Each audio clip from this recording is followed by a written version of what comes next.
The triune brain theory, with its catchy lizard brain, mammal brain, and monkey brain labels, sounds like a neat way to explain your headspace. But it's a scientific fairy tale that's been debunked for decades. So it was dreamed up by Paul MacLean in the 1960s and hyped by an astronomer called Carl Sagan. Now, it claims your brain is like a Lego tower. So you have your basal ganglia, which is your lizard brain that handles your instincts, the limbic system, so your mammal brain, which adds emotions, and then the neocortex, so your monkey brain, is the thing that brings the smarts. And it sounds really cool, right? Wrong. Brain scans blow this myth wide open in the same way Building 7 blows holes in the establishment 9/11 narrative, but shh. We don't mention the fact that the BBC were live on air talking about its destruction 26 minutes before it had been hit, or the 2020 report proving it was a fire-induced structural failure. Now, both of these myths are clinging to life despite the science proving categorically otherwise.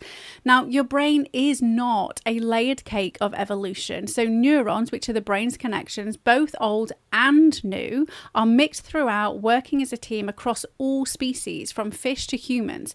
And if MacLean was right, only primates would have a neocortex, but reptiles, birds, and even fish have similar brain structures, just tweaked for their noggins.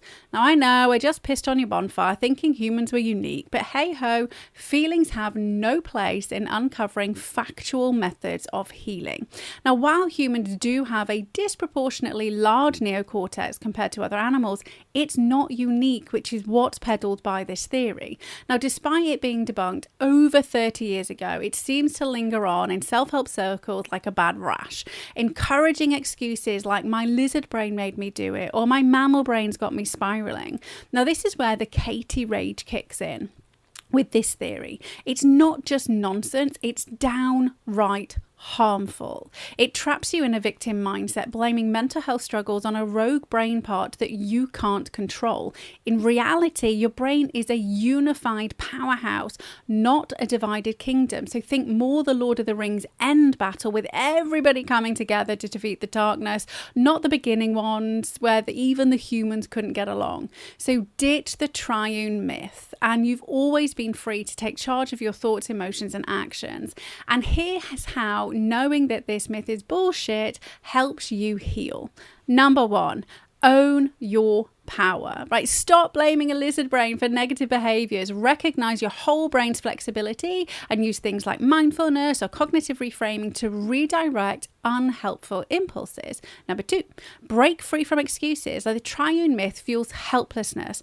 Practice positive self-talk, affirmations, gratitude statements, and counter negative thought cycles to build resilience and feel awesome.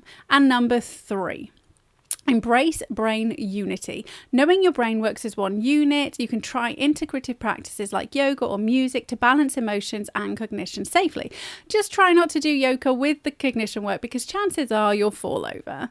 And number 4, focus on action. Instead of feeling trapped by mammal brain emotions, engage in joy-sparking activities such as dancing and crafting to shift your mood and rewire trauma responses. So thanks very much for joining me and have a super week, and I shall see you next time. P.S. If you want to know how to do all those things without having to scrounge around the internet, figure it all out on your own, make sure you join us in the Happiness Hacks Lab, where everything is laid out for you, step by step, videos, walkthroughs, everything you need to overcome anxiety, beat the overwhelm, and feel awesome in less than 4 weeks. So have a great rest of your day, and I look forward to seeing you in the lab.